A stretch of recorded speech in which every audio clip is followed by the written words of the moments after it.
Don, I know the fans are so excited about this season starting up. What's your expectations given what we saw last year coming this close? Well, that's why I've said during the summer that, the guys did a tremendous job last year. We have tremendous leadership on this team. It's some really good young players. I didn't see a reason to make a lot of changes.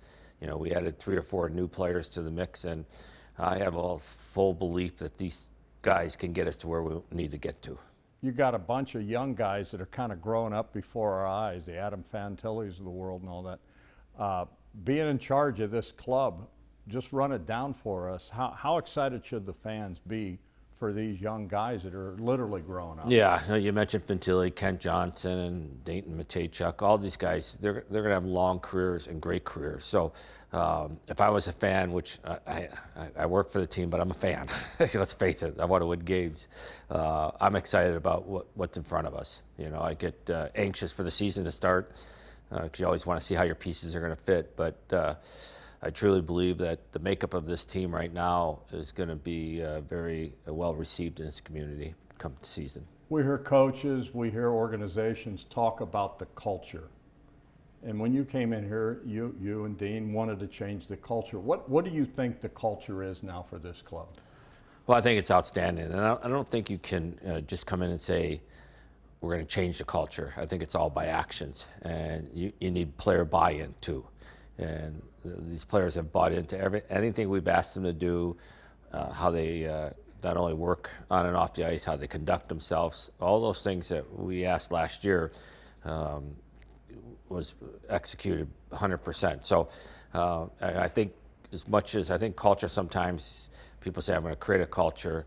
You just can't create it. You have to earn it. And I think these guys have accepted it. And I really believe we're in a great spot at this point. You have a really nice mix of veterans, Boone Jenners of the world, and then these kids that are growing up. You like this mix you have? I do. It's been, when I took the job, I knew we had some good pieces here, particularly on the younger players. And then I was surprised that some of the older players still had lots of time left in them. And, we're fortunate to sign Monahan last year, who was kind of a big leader for us offensively. So the leadership, how these guys conduct themselves. I tell all the young players, watch Monahan, watch Jenner, watch how they work, not just on the ice, but off the ice, how they take care of themselves. They're not been great players in this league for 10, 12 years for just on talent. It's because they've dedicated themselves to be a professional athlete. What's this room like? This is where a lot of the work gets done. And, you mentioned Sean Monahan, you mentioned Boone Jenner. This is their room, and these kids look up to them, don't they? Oh, absolutely. And don't forget about Zach Werenski, because he had just a breakout year. Like I say, coaches and myself don't spend a lot of time with the players. Yeah, the coaches spend, they come in and give their meetings and things like that. But these guys are in this room every single day. They're in here, an hour or so before practice.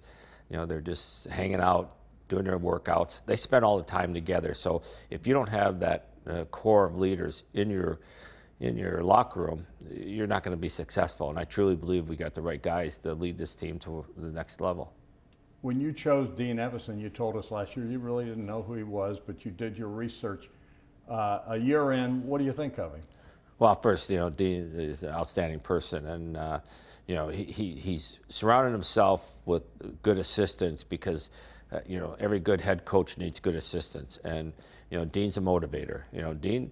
Dean relies on his assistants. You see a lot of our videos after the game, between periods. He allows his assistants to do some of those speeches because he knows if he comes in that locker room every day, every period, every game, that message is going to get lost sometimes. So being able to have good assistants to rely on, I think, is a very big strength for Dean. And then when he has to come in and give a let's get going speech, it hits home.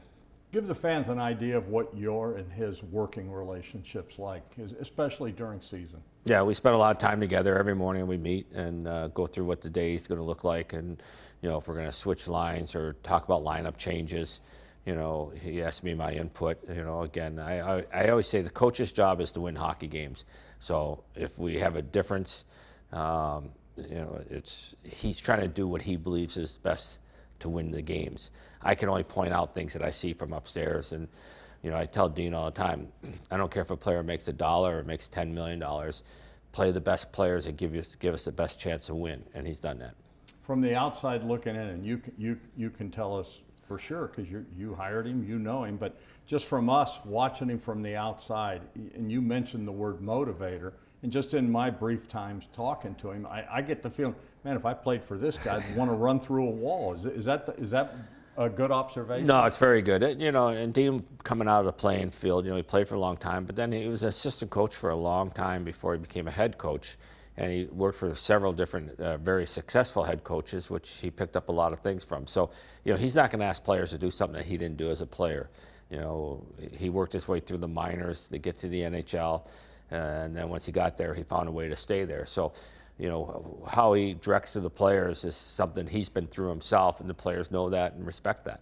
It's been fun to watch you build this club, and you've done some things. I don't know that I want to play poker with you because you don't let on to it. Are you pretty much done tinkering, or are you still doing some things maybe? No, I think at this time of year, you're always looking to see if you can make your team better. There's obviously guys I'm not trading off this roster, but my job as the general manager is always stay in contact with other general managers around the league to see if there's something that maybe we're missing or something that could help us. So I'm not looking to do something just for the sake of doing anything, but as I've always said, if there's something that I really believe makes us better, then we're going to look hard at it. One thing that you've done is really strengthen the centerman position. You feel pretty good about the centers? Yeah, I feel really good. Right now we moved Cole Sillinger to the wing because we're so deep at center, and I think it's going to help him actually continue to grow his game. But adding Charlie Coyle and Lundstrom this summer, Lundstrom's going to be, he's starting off on the fourth line, but he's got a lot more offense. He's been always in a defensive role. He scored 17 goals one year. I don't expect him to score that this year. But if you look at stats, and I'm not a huge stat, but we were 27th in the league last year in penalty kill, and I think 27th in goals against. Those are things we can improve on. We scored last year. I said in my first press conference, I don't know where all the goals are going to come from. Well, they proved me wrong because we scored a lot of goals, but we gave up a lot too. So that's something that is a mindset that we just got to work harder at and put guys, the two guys particularly, and Mile Wood for that matter too. Put these guys in a position where we're up 3-1. We don't have to worry about losing leads. So I think adding those type of players to the current mix we have, we're pretty solid all the way through the lineup. Don, the sports cliche is defense wins championships. How do you feel about your defense right now? Well, I think it's gotten better. I think, last year we lost Gudbranson the third game of the year, and then Danton Matejchuk came up halfway through the year, and he proved that he's going to be a regular in this league. If you look even at all the stats at the start of the year, we were winning some games, but we gave up a lot of goals. And then we picked up Fabro on waivers and re-signed him to a 4-year extension. He really fit in with Werenski. So I think when you take all the guys that we have now and we have them for the whole year, you're going to miss a few games here and there because that's just the way hockey is. But I think we're a lot better. And I think the structure's changed some where we've adjusted to it, and we'll certainly be better defensively this year. How about the goalie position? You got Elvis, you got Jet. How's that going to work out? Well, I'm excited that how Jet responded last year when he came up here. And I think, in the league today, there's no goalie playing 60 games anymore. The old days where guys played 60, 65 games with all the travel and all that. So you're going to need two goalies. And that's why we felt we went out and got the big Russian Ivan because, it's proven over the years you're never going to get through a season with just two goalies, that we wanted to have another guy that had NHL experience at the depth there. So coming in this year, I feel much better about the goaltending, knowing what we're starting the year with.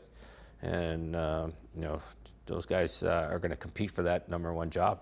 Yeah, it is a long season, but you use the word compete. It is a competition, right? It is, and they got great relationships off the ice, and they're not, knocking each other, but, each night they go out and, they want to play the next game. So how you do that is continue to play well. So that's the kind of competition. They know that if things don't go well, there's another guy that's going to step in for them. And, as Jet did last year down the stretch here, he carried the ball. I think he started 6 or 7 straight games that we won, all but one.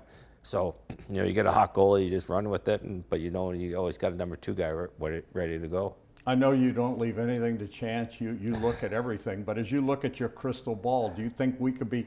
We talked earlier about Fantilli, but do you think this could be some breakout years for some of your young guys? Yeah, and I think Fantilli, had a great year last year, but I won't be surprised if he surpasses that this year because, he's put in a great summer. Kent Johnson, tremendous summer. For these young kids, this is important for them. Their development is the off seasons. There's no reason why I'm sitting here today thinking that any of these guys are going to digress. I think they're only going to move forward even further. We talked at the end of last season, and there was disappointment. 2 points from getting there. There's no moral victories. You guys won it in. One of the things we talked about at the end of the year is the injuries, the injury bug, and you said you were going to look into that. Did you find anything? Well, I don't know if we found exactly what the reason was. Some of the training habits in the summertime maybe weren't as good as they should have been. You can't blame it all on your staff, that's for sure. There's certain injuries you're not going to prevent. The way Boone Jenner got hurt last year and Monahan with a shot, breaking his hand.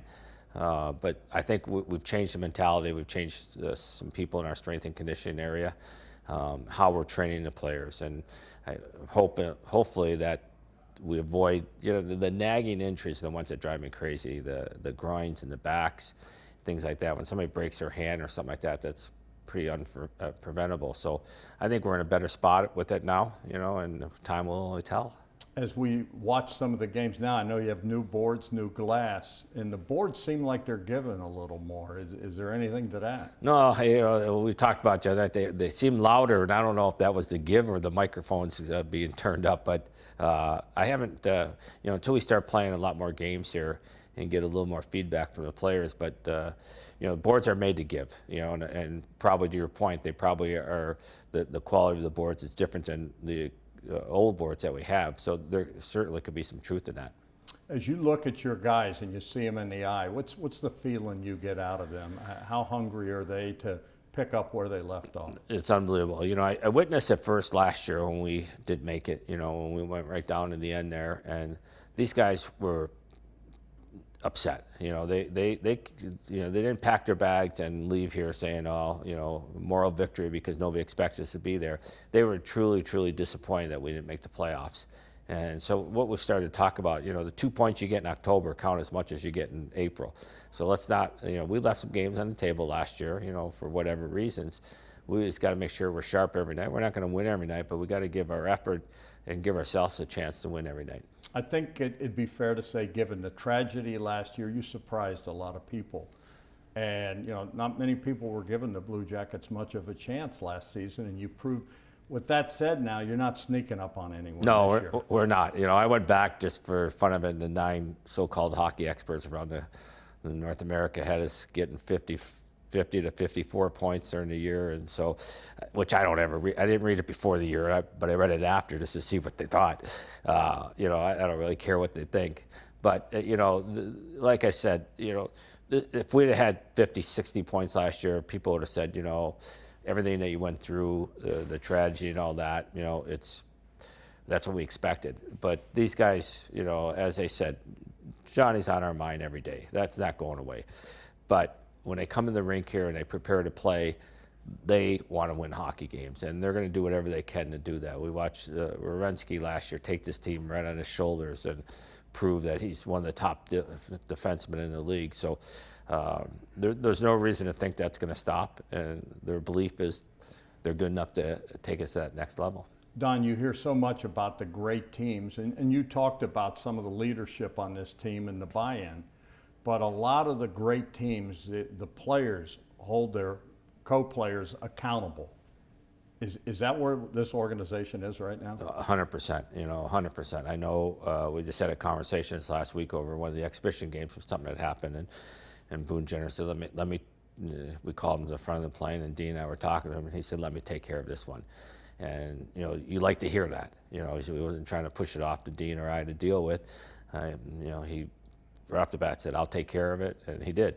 So I think that's, again, great for us to have that kind of leadership that, you know, and it might be, you know, a younger guy giving it to an older guy a little bit. You know, it's how you address it and how you deal with it. You know, nobody yells and screams at each other, but you know, there's things that can be pointed out. You could be a 15-year veteran and still learning some things. So I think that's the group is so tight that way. I think everybody feels comfortable speaking up.